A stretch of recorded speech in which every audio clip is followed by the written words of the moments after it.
webinar, Climate Risk Management at Fundación Génesis Empresarial from Guatemala. And here is a webinar of the Green Inclusive and Climate Smart Finance Action Group. And today we have Ricardo Romero, Project Manager at Fundación Génesis Empresarial, and Christoph Jungfleisch, Manager and CEO from YAPU Solutions. So Christoph, you can turn on your camera and welcome Ricardo and Christoph to this webinar. So as you know, everybody. we will first give an introduction of the action group, and afterwards we will have the presentation from Ricardo and Christoph, and it will last until 4:30 p.m. and then we will have 30 minutes discussions with your questions, and then we will be closing by 5 p.m. So Christoph is sharing the screen, so we will start. So next, please. So the Green Inclusive Climate Smart Finance Action Group is a unique multi-stakeholder think tank for environmentally responsible inclusive finance. And our objectives are to discuss the current challenges and strategies in green inclusive finance, to improve the knowledge and action, to enhance cooperation among stakeholders, increase international attention with this type of events that we have today, develop dedicated tools that are recognized as a standard for them and by the inclusive finance sector, publish and disseminate our findings, and enhance the interest and concrete commitment of all actors in green inclusive finance. Next, please, Christoph.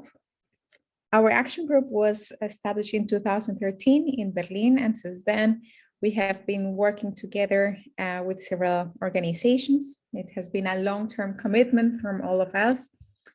And next, please. In our group, we have more than 75 institutions gathering over 135 members, some of them like you see here in the list. And the action group is coordinated by us, Davide Forcella from YAPU Solutions, and also researcher at the Center for Microfinance, and me, Natalia Realpe, CEO of EDERA and fellow at the Institute for Advanced Sustainability Studies in Potsdam. Next, please. So this action group is hosted at the European Microfinance Platform, and the action group, since January 2020, we have been increasing in our members' numbers. We have now launched a newsletter, launched its first edition in April, with over 250 subscribers, and now we are planning our upcoming newsletter, and we have had many webinars since end of last year, and also events around the tool that we are developing, the Green Index 3.0, that it's also dimension 7 of the Universal Standards, and have like several people working with us, consultants, interns. We have strategic collaborations and different activities at the action group. Next, please. Some of our achievements are, we have developed the Green Index with standards for environmental performance assessment for microfinance institutions. We have a green catalog of energy products for microfinance institutions, conducted several events and scientific committees, trainings and presentations, and we have publications and e-learning. And in the last 2 years, we have been working on the update of the Green Index. We have launched this webinar series, also developed a library, online library of publications on green inclusive finance, and are establishing currently a map of action group members and also beyond on activities in green inclusive finance, and launching now the development of universal standards for environmental performance, which is this dimension 7, as a joint work with SPTF and CIAT. Next, please. Our ongoing activities this year are the finalization of the Green Index, will be soon launched also at the European Microfinance Week. We are finalizing this work with SPTF and CIAT, preparing also the trainings and a publication, state-of-the-art for green inclusive finance. Also, a research on regulation and green inclusive finance, digital and green inclusive finance, and how is the state of the sector in Europe in collaboration with the European Microfinance Network, and developing also guidelines for green products development and disbursement, and working with green heroes, financial service providers that have engaged on environmental protection and that we are gathering their experiences and lessons learned to share with the sector. We have this series of webinars, newsletter, preparation of 2-pagers and discussion papers, and the online and digital tools. Next, please. So you can already visit our new website, hosted by the European Microfinance Platform. And next, please.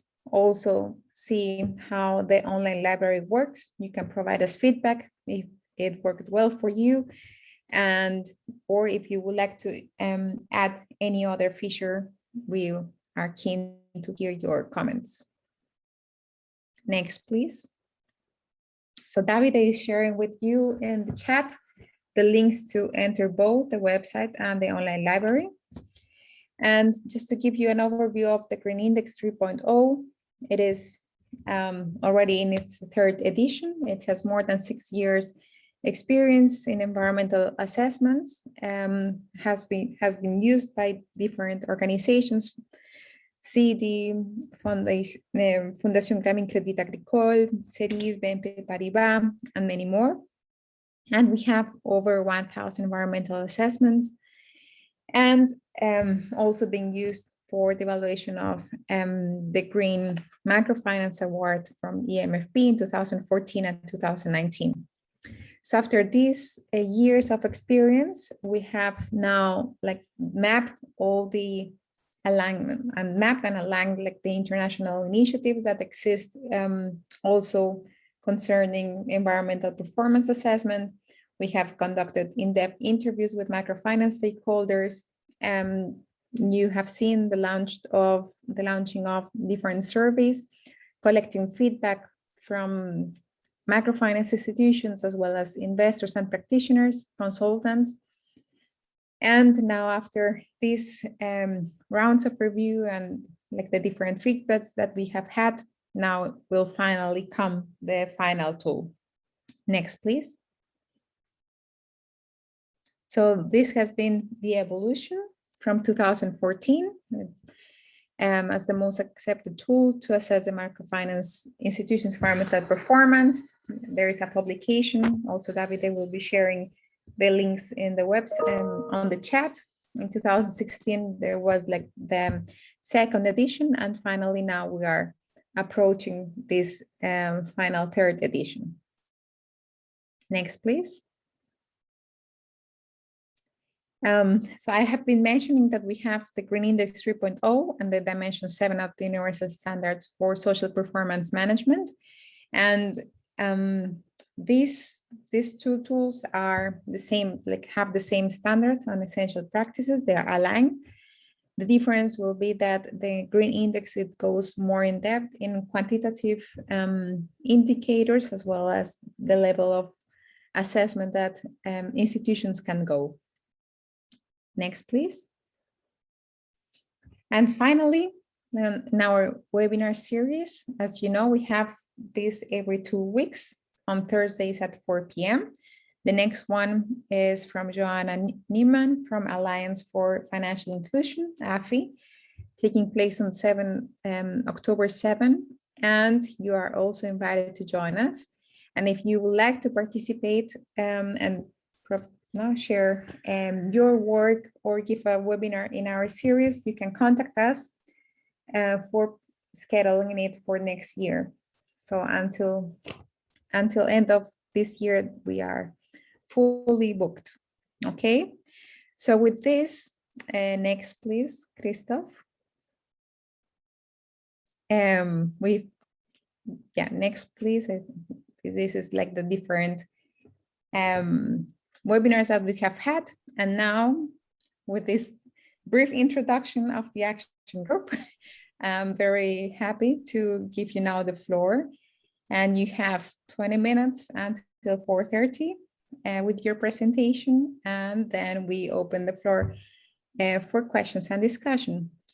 Everyone, if you have any question during the presentation, you can write it on the chat. Remember that there are two chats, one for comments, but if you have a specific question, there is this Q&A button where you can type in your question. So welcome, Christoph and Ricardo, the floor is yours. Hi, how are you? Hi, everybody. So just a couple of words in the beginning. This will be a shared presentation. So Ricardo and myself will be presenting it in basically changing on the different slides. Looking forward to it. As Natalia said, please feel free to put questions in the chat. We can take them up, and I think we are well positioned to answer any doubts or questions you might have. So let's go to the context. Ricardo. Okay, hi, how are you? My name is Ricardo Romero. I'm from Project Manager from Fundación Génesis Empresarial. Who are Fundación Génesis Empresarial? Fundación Génesis Empresarial is a Guatemalan development foundation, nonprofit, 33 years in microfinance experience, encourage and supports entrepreneurial promotion for micro and small enterprises. Is working in rural and urban areas, vulnerable communities, but with productive loans, housing improvement, and education programs.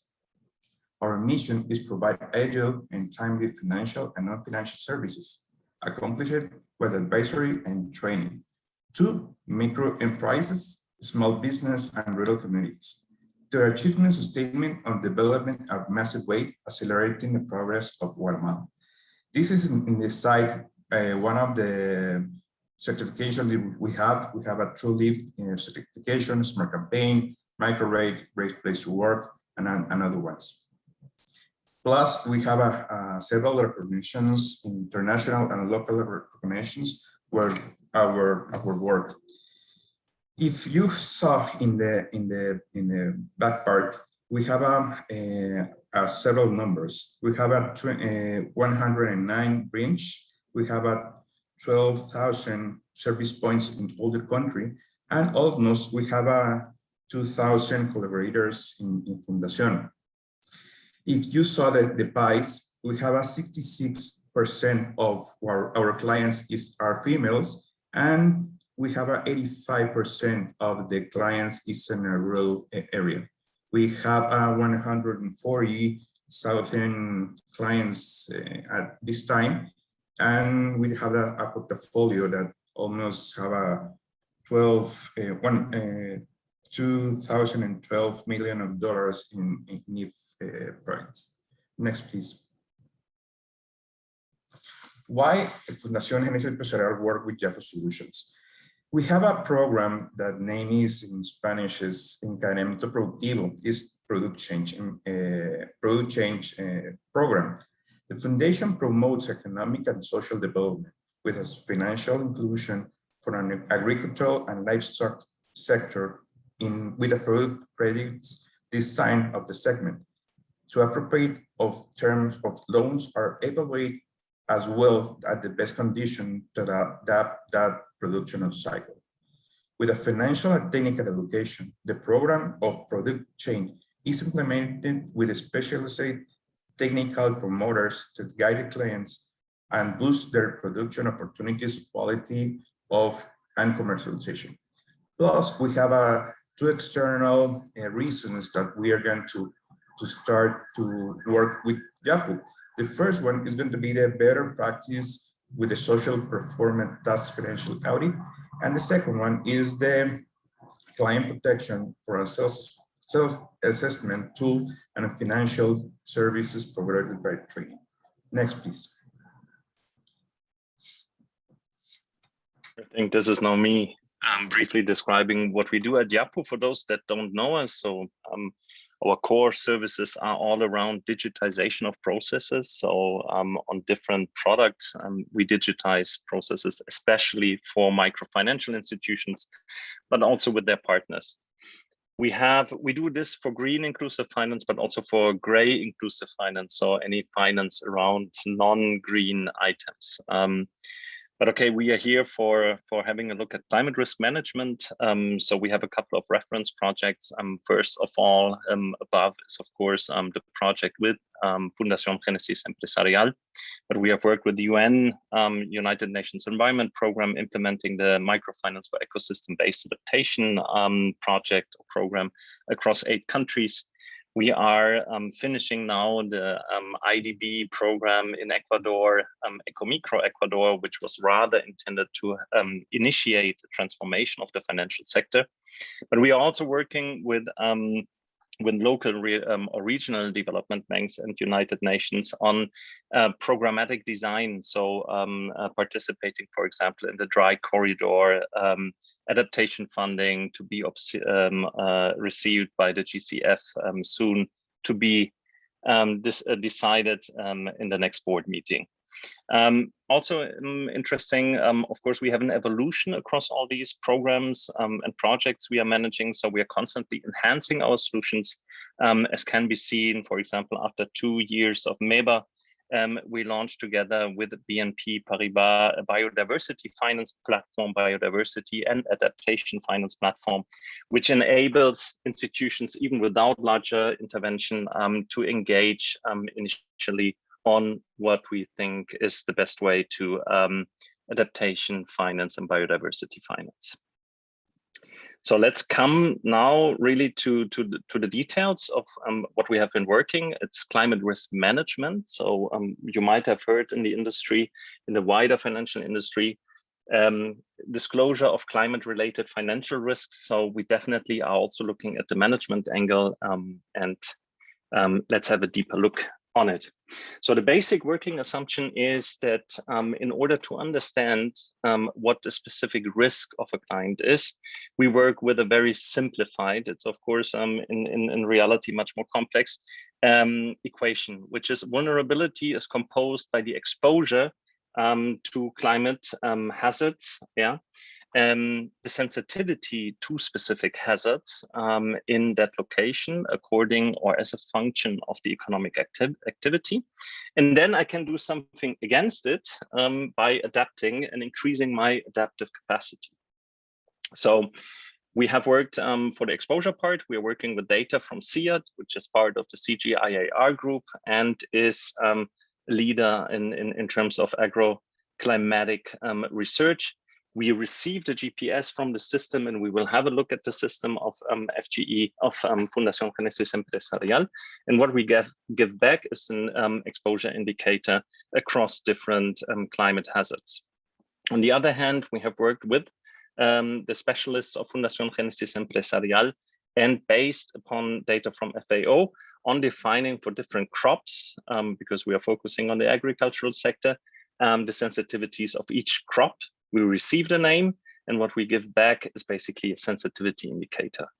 And then you have the assessment on a client by client basis by the field personnel of Fundación Génesis Empresarial via questionnaires. They have in their own system G-forms. We will have a look at that too.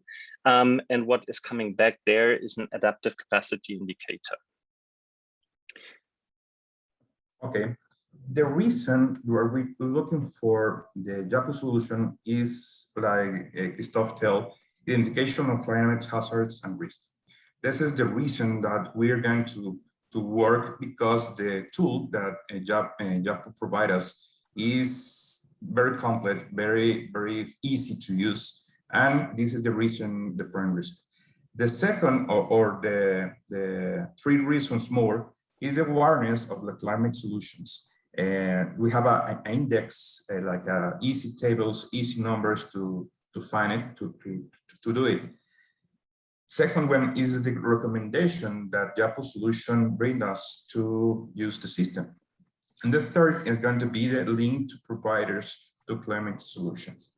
This is the most easy part to do with a system that we're going to have three easy parts in the awareness, the recommendation, and the link is step by step, and the promoters have a vision, the management in the branch have a overview that we're going to looking for our clients. I don't know, next please.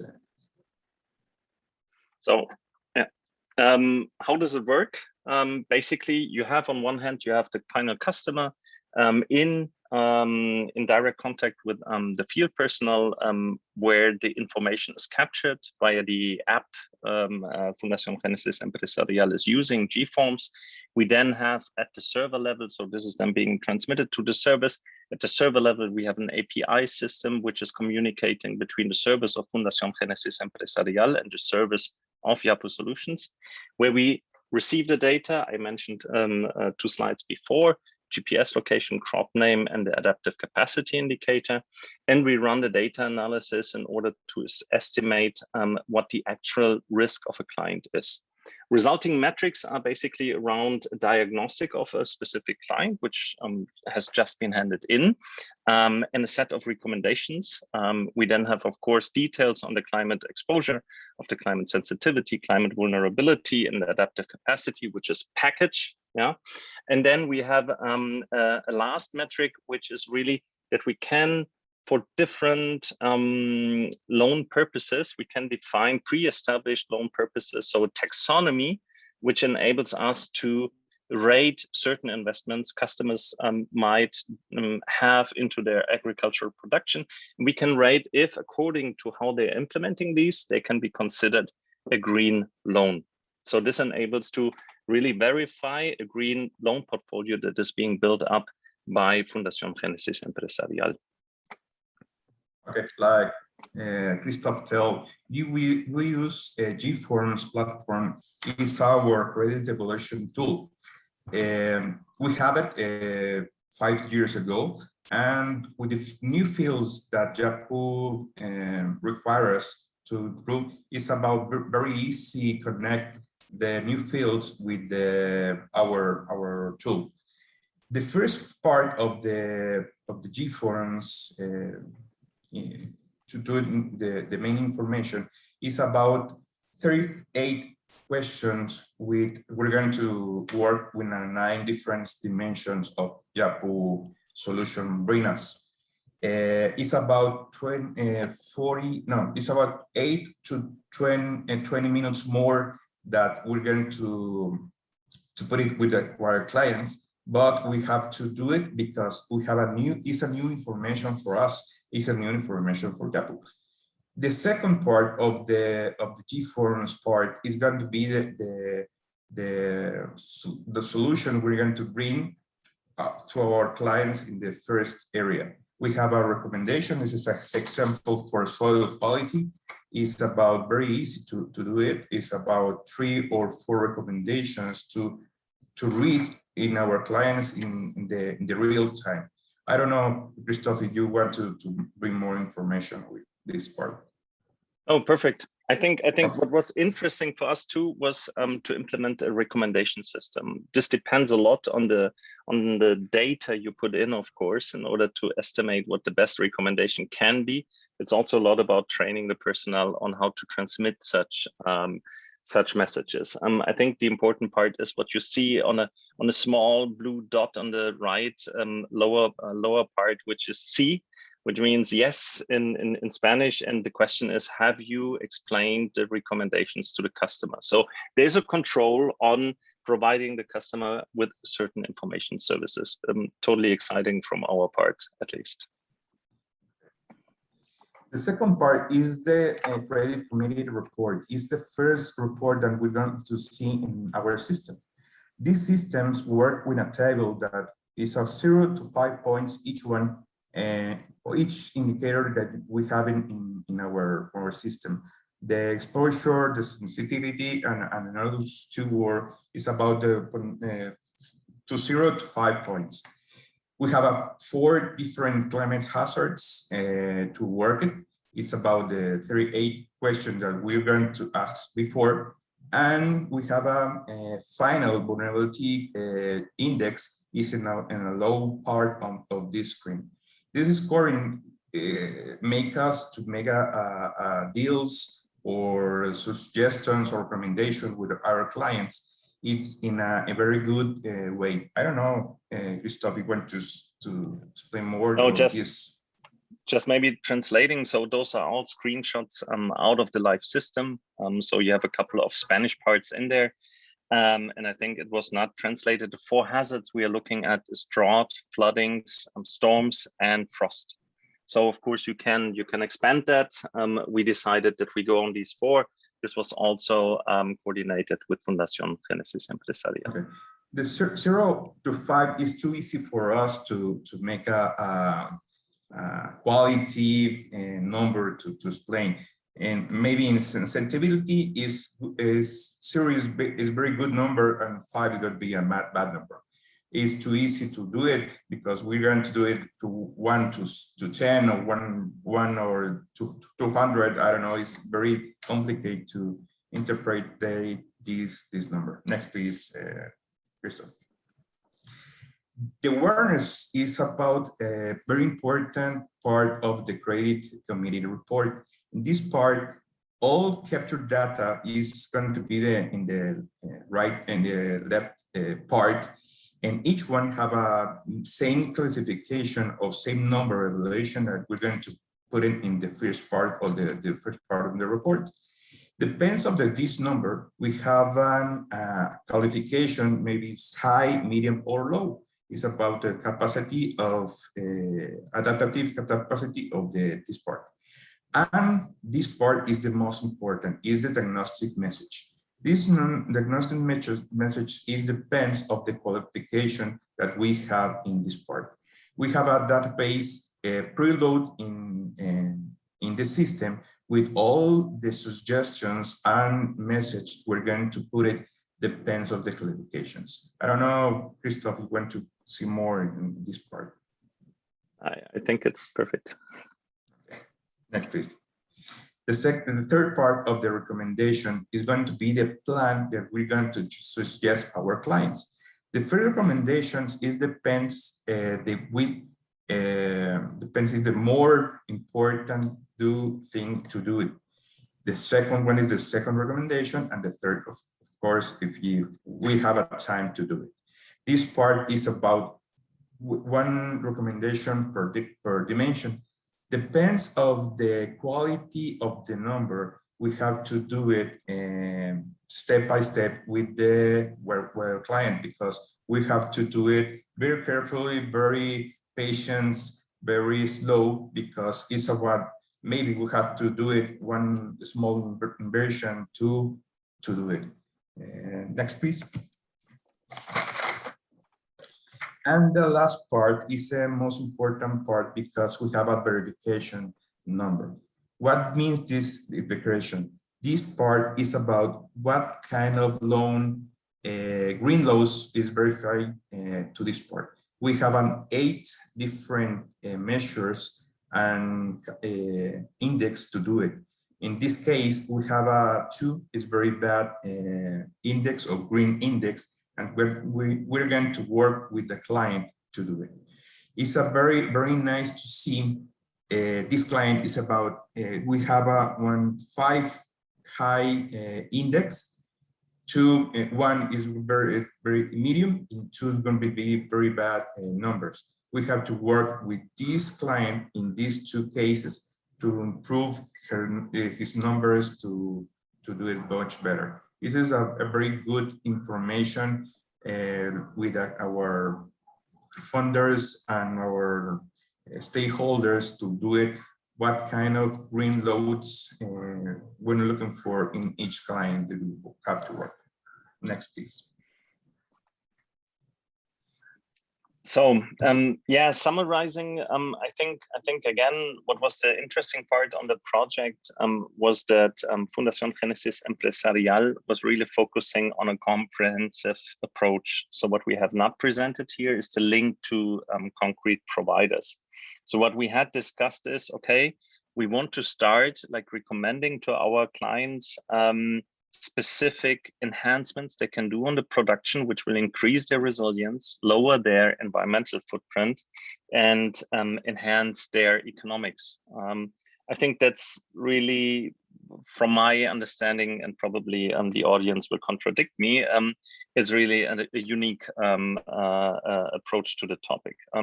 Clearly, these recommendations will always be as good as the data that flows in.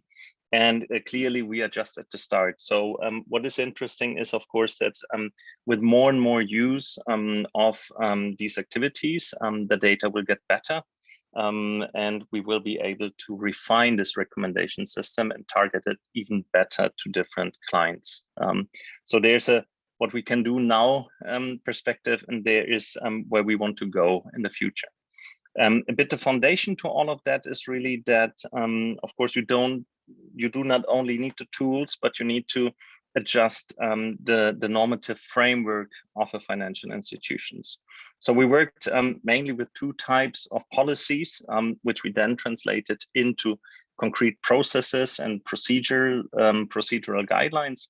So the credit policy and the risk policy. And what the idea is, of course, is that you have, once you identify certain climate risks, and we will be looking now at the second key product we have developed in that project, which is a supervision of the portfolio performance. So while the customer assessment, what we have seen before, is on a case-by-case study. So each loan evaluation is including now climate and ecosystem considerations. And on a monthly basis, we check on the portfolio based on updated data, what is the current situation in the whole country vis-a-vis the 4 climate hazards. So on one end, we work with historical patterns as a function of ENSO phenomena. And in this case, now looking at the portfolio, we are working with updated data on the materialization of these hazards. Then we have a classification between exposure to certain hazards and the sensitivity, which is the same sensitivity that we had before. And we come to a risk classification.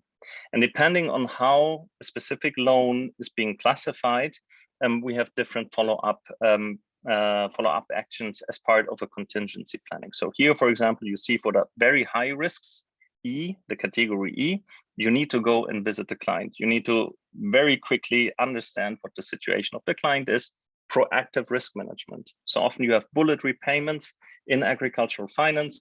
So you only figure out after the point in time the harvest should have happened that there was no harvest. And then you have a degrading activity up to just giving the customer a call, or in the case of A and parts of B, you don't have any actions with the client.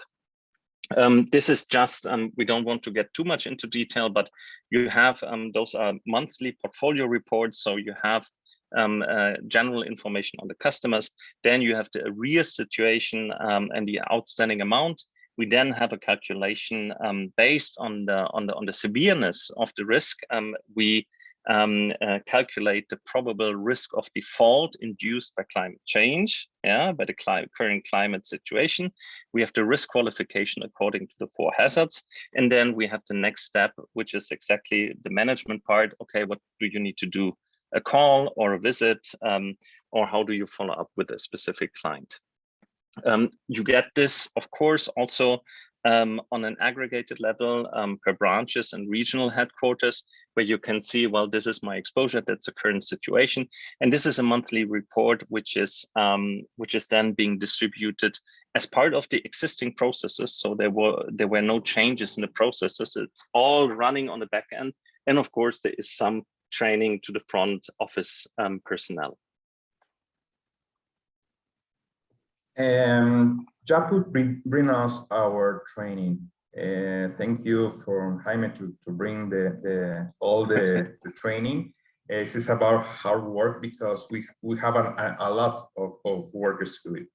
And this have several training sessions with all the equipment, and we're going to try to do it more easy to understand, because I told in the beginning, This part is very, some parts is very deep technical parts or concepts to do it, but it's too easy to use. It's about 8 to 10 minutes more in each credit evaluation for clients is very easy. In this part, we have a support with YAPU support to do it more easy, and all the training we can do it by Zoom and in each community and officers that we have in all Guatemala. Next, please. Yes, we are about to come to an end. Ricardo, I think that's our last slide, if I don't remember wrongly. Well, thanks for ADB Invest. We have this development tool in Fundación Génesis Empresarial. We took 9 months to development with hard work, and thank you, Christoph, for being us all this time. 100% of promoters are training, and all the batchers are ready to use this tool. We have a local and YAPU support teams already to work it. And we're at the final configuration this board is missing. It's about a little bit configurations to do it, to work with the information. Maybe in 1 year, we're going to take a few recommendations or information, the importance of this tool bring us to Fundación Empresarial. We're going to start to use it in November 1st. It's a very close date to use it. Thank you very much for your time. Thank you, Christoph, Natalia, for this opportunity to us. I have one last part, and then I'm over, Natalia. I'm sorry. I want to invite everybody for the Scale for Resilience. I'm just off a meeting with the Race to Resilience. We are happy to provide you more information, but it's basically around climate risk management and increasing the resilience of especially rural communities and smallholder farmers. We are together with CIAT and GABA Capital. We are leading an initiative which is you're using or you're not using our services or our products of the 3 initiators. You are all welcome. What are we targeting is basically together with the Race to Resilience, fomenting resilience for the most vulnerable. I'm sure you have read the slide, at least at the left side, the red part. So happy to get in touch with us. We would be happy to welcome you as part of the Scale for Resilience. Thank you. And now, Natalia. Thank you, Christoph. And I think Davide will post also the link to Scale for Resilience. Thank you, Ricardo, also for your presentation. And it's the first time that we have like this in tandem webinar. So it was very nice also to see. And we have already here gathered some questions. I guess Ricardo and Christoph, you have also access to the Q&A, but I will read them loud, the questions. The first one is from Getashu Gobena Ameskeha. I will say you are from Ethiopia. Welcome, Getashu, to the webinar. And his question is there any funding opportunities for conducting research on green microfinance areas? Funding or founding? Yeah, funding opportunities. Funding. Maybe on my end, yes, there are funding opportunities. There's an increasing focus on green and especially green inclusive finance. I think Natalia and Davide have a much better industry view than I have. What I can say here, looking more at resilience finance and adaptation finance, this is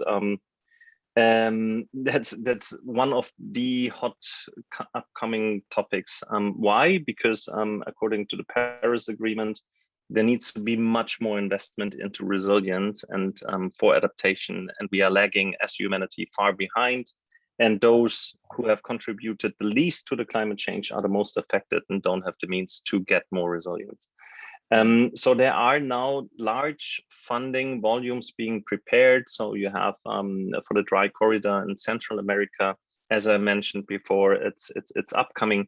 You have the green wall and a lot of activities by the IFAT, which is coming there. So I would expect, yeah, there are opportunities. Are they easily accessible? Well, the more you are advanced, the better are your chances.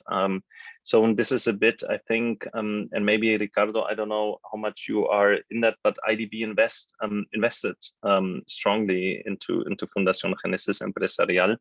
And this was accompanying this investment. So there are funding opportunities, and it's probably best to start understanding what the action group here is doing, or such reference projects as the one of Fundación Génesis Empresarial. Yeah, as well, Getachew, for more small-scale research, you may also want to look at the Impact R project. I will also type in the link to the project in regards to access to energy, to water and sanitation, and to food security, and linkage to microfinance. There are also funding opportunities for research. Maybe from my side to add one thing on this topic. So in the action group, as you've seen, there is an online library that is focused on green inclusive finance. Yeah, that was a problem since long, that you need to look everywhere to find the information. So there you should find already some literature or what is going on. On the other side, the action group is very happy to collaborate to any kind of research institute that want to engage into these topics. We are working, for example, with research in CERMI, the Center for European Research, the European Center for Research in Microfinance. And in the action group, as you will see, that will happen soon, we are gathering more and more information on the environmental performance of microfinance institutions. We'll have a publication over 1,300 environmental performance assessment done in the last 10 years. And starting from October and November, we'll gather information on environmental performance of the food sector worldwide and generating publication and database, yeah, with the Greenest 3.0. So any kind of researcher that want to approach us, to deep into this data is very, very much welcome. We already have various collaboration with various university research centers. That's not funding, but of course it's a proposal to get access to our data and work together on that. Thanks, Davide. The next question from John Mayshak.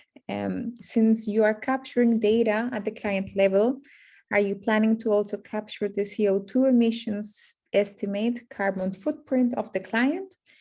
And that's one of the ultimate goals, to reduce global emissions. What are your thoughts about it? Actually, we're going to the first part of the project is about measuring. Depends on the measuring that we're going to do it in our clients. We're going to be a second steps. Maybe we can do it this part. But the first step that we're going to do is measure, and depends on the results we're going to have in 1 year. We have to do it in another kind of compensations, like a seed of trees or anything like that. Yeah, maybe, and I saw also John Kozowski's question. Hi, John. Yes, of course, we can do it. So the technology is quite patient. Yeah, so you can access any data the client is willing, because let's not forget, we have personnel of microfinance institutions talking to clients, capturing data, and the tool can integrate any data. The question is always, it makes sense, yeah, it's the ultimate goal.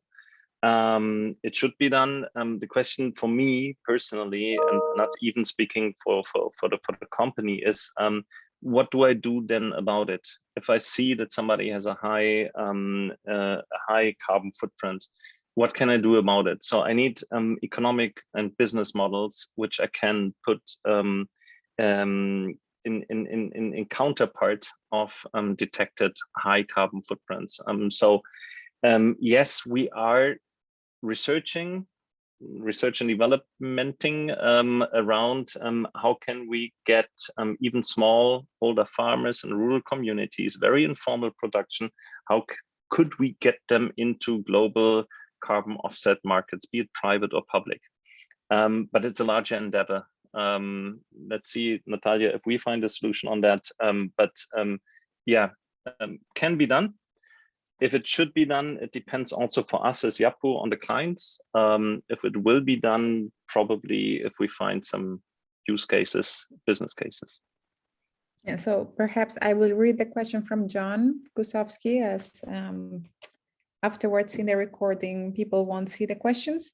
He asked, if I'm not mistaken, I believe you mentioned that the CO2 footprint of the client is also calculated by the YAPU tool. And if and Jan was asking if Christoph could tell more about this.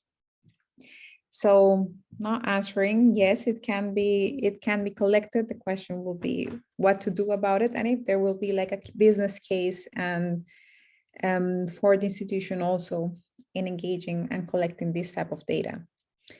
So the next question is from Gabriel. I think this question was on the chat and now posted here.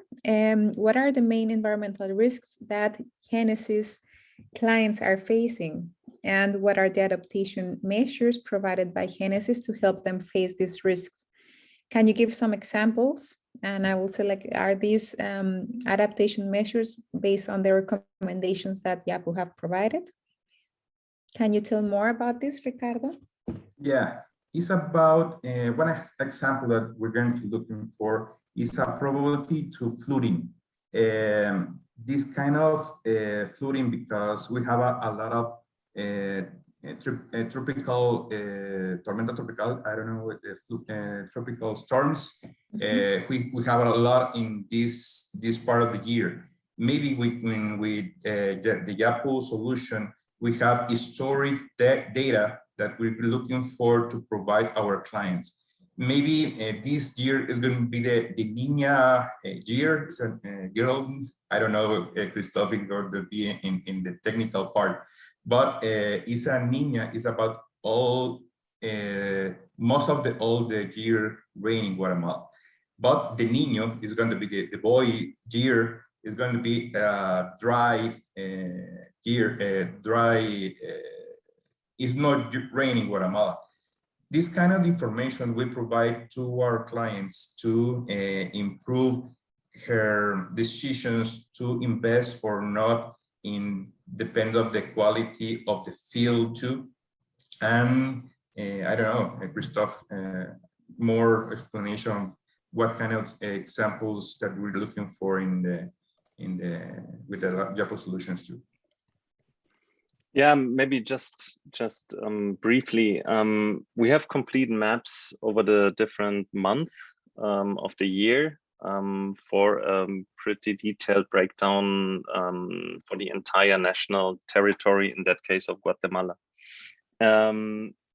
As Ricardo mentioned, there's a distinction between different ENSO phenomena, so Niño, Niña, or neutral scenarios based on historical patterns. With that, we can project certain risks with a certain predictability. It's highly probabilistic. We can project or get an idea for the future. So what is pretty sure is that we know for some time in advance, typically 14 months. You can say, based on this ocean surface, you can say, well, this will be a Niña period now coming, or a Niño period. And as Ricardo said, this changes especially precipitation patterns. But that's very diverse for the whole country. So what we have are these country maps. Now for the answers to that, for actual adaptation investments, I think we went mainly with a couple of adjustments via the Microfinance for Ecosystem-Based Adaptation catalog. So there's a catalog with a detailed description of the different solutions. I think it's all in all, it's 40, with about 25 being applied. So that's from establishing greenhouses with specific sustainable agricultural components in order to be better protected against frost or heat, There are drip irrigation systems, water reservoirs, solar pumps, but also like systemic change, like changing to organic agriculture, to at least in aspects permaculture methodologies and practices. Altogether, typically you have different types of investments. So technology is usually the easiest one. Capacity building is usually the more complex one because somebody has to pay for it. You need a clear return on investment. But the guidance was the MEBA catalog.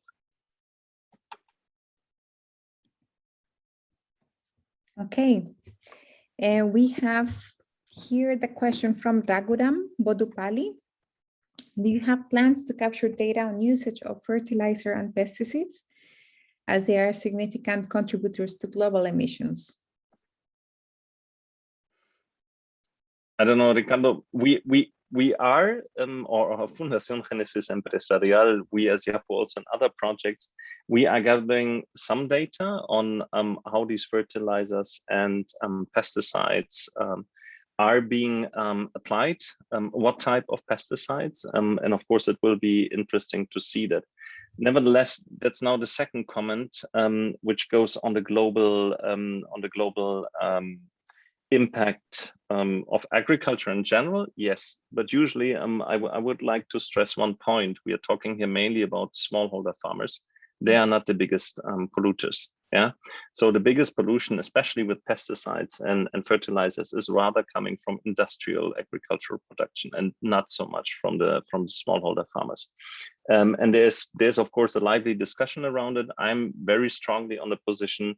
Let's now not start to make them the better farmers and not addressing what is happening with the big ones. If we cannot provide an offset in economic terms, yeah, and that's a key question then. But yes, we are assessing that. We are getting data on that. We are also working with that data in order to see patterns. What the typical usage of fertilizers and pesticides is. And yes, you can of course then also start like mitigating them via specific investments. Okay, in the part of Fundación Génesis Empresarial, in the credit population that we're looking for with the clients, we search this kind of products that the agriculture persons work with.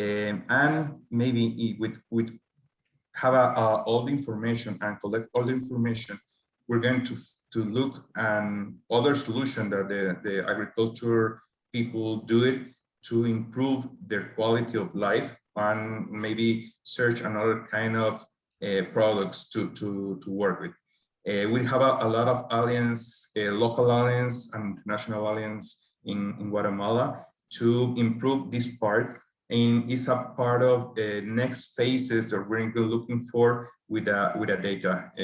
Because we not have a data to work with that, we're going to be a blunt steps to do it. But it's about the next phases we're going to do to work with YAPU, and maybe we can do it with another partnership like IBD to work in this part. Thank you, Ricardo. So I think the question was then we'll answer it, right, Rakuram? I'll suggest, because we have these 6 minutes, it will be interesting that you could share, Christoph, like if there is a microfinance institution that is interested in the tools, or that is interested also, or that have like these challenges and would like to receive support, like what would be like the ideal profile of the institution? What are steps to reach you, or this highly customization, does it require necessarily support from IBD, or is there any other methods to connect and implement? Well, it's very easy. Get in touch with us, and then we're going to look at it. We have representatives in different countries. We can be operational in any country, honestly, depending on the actual setup. We have different products which can be used. We can have a very easy entry, quick turnaround product, which is called YAPU platform. So you only have an app which is even only focusing on the green verification, so that you start understanding what you're actually financing, because any microfinance institution here involved at least a bit in agricultural finance, have already a green portfolio, you just don't know it. Yeah, so that's maybe the easiest step into it. Is it actually required that you get funding necessarily from donor finance? I think there is a business case. You can increase by digitization, you can increase the efficiency, you can increase the learning, and this is the important part. I think also Ricardo mentioned this tool then helps you to understand it's not only about risks, it's also about managing these risks, and usually this results in opportunities. So you can address identified risks by specific investments, and the linkage, for example, to specific providers, that's a huge opportunity risk. And I know, for example, Senegal, we are working with a bank that is also moving in that direction. So get in touch. We look at what makes most sense. Usually we always target to enter where the institution is. So total beginner. Well, we start very easy and very low investment. And then, of course, a system as Fundación Génesis Empresarial was implementing with several connections, APIs.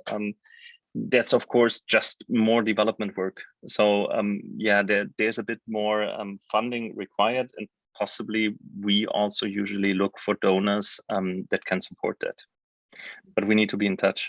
We can then tell more. Mm-hmm. Yeah, and for Ricardo, well, I would say that the Fundación Génesis Empresarial is also a very special institution in the region, and this is not just your new project, but you have an experience of over a decade in green microfinance with a very in-depth, like a very solid commitment from management. And I've seen that you said that 100% of your employees are trained, that there is already like a whole institutionalization of the tools.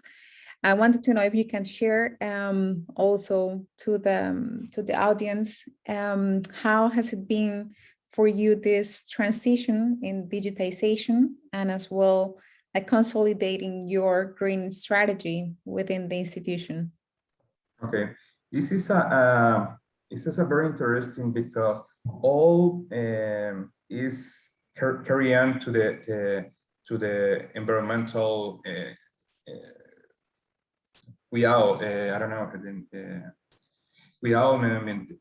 it's very important for Fundación Génesis Empresarial. Each collaborator work with environmental policies that we're going to start to put in our place, and each one have a special part. In the administration part, we have a special practices to do it, to work with environmental, and in the people in the field have an opportunity to change lives with a better world. Is very aggressive to the next year to do it more things in the environmental part. This is a part of our strategic plan to do it, and we're going to be very happy to the first microfinance entity to do it in the region. Is that the reason that we're going to look the first step in forward to do it, and a little bit change in our part to have a better world and better place to live. We got two more questions, one from Angelica Lozano from Vera. Can you talk a bit more about how you have been working on climate solutions awareness with customers, and what is the reaction from them to these solutions? And have you noticed any barriers? We are already on 5 p.m., so maybe we'll take 5 more minutes and then we close the webinar. Okay. Okay. We're going to start to measure and and take contact with our clients with this tool. We start to do it, the visits our clients in November 1st, and we start to collect this information, what the clients expect to do it. Maybe in 1 year we have answer this question, because we start to do it. It's a very very proximate to speak about what kind of things about our clients over this tool, and maybe we can do it in 1 year. Going to tell what kind of expectation that the clients have. Okay. Maybe Natalia, close to that. Yes, Christoph. Just additional comment. Yeah, of course, you need to run and you need to measure the reactions from the clients. And very good question. Working in other projects, so mainly MEBA and Ecomicro, I think it comes back to answers I gave earlier. On one hand, usually you have a couple of these investments already being done in the areas of operations. The first step is usually that you find acceptance by replicating what has been working with others, just having a better taxonomy. And then as soon as you want to push for new solutions, which can increase resilience, can increase the economic well-being of your clients, then you need to sell it. Yeah, and you need to have the infrastructure to implement it. And the sales part is really, well, where are the benefits? So it's not about making smallholder farmers, the most vulnerable ones, the best performers with their environmental footprint. They need very, very concrete economic benefits. And that's a key question you need to answer if you want to promote it. If you can prove that, if you can show this, usually there is a high acceptance rate and market adoption rate for different solutions. Okay, and the last question, I think you were typing already the answer, but for the sake of sharing to everybody, what was the question? Yeah, now I answered, but it was basically okay. This tool is on environmental, so only the E of ESG. How to integrate the S and the G, so the social and the governance component. Yes, this tool is mostly focusing on the environmental part, but as soon as we are talking about resilience and adaptation, there's a strong social and socio-economic part on that. Meaning it's all about increasing resilience, and resilience is a rather social topic. We can not having maybe now a philosophical discussion. So how to do it?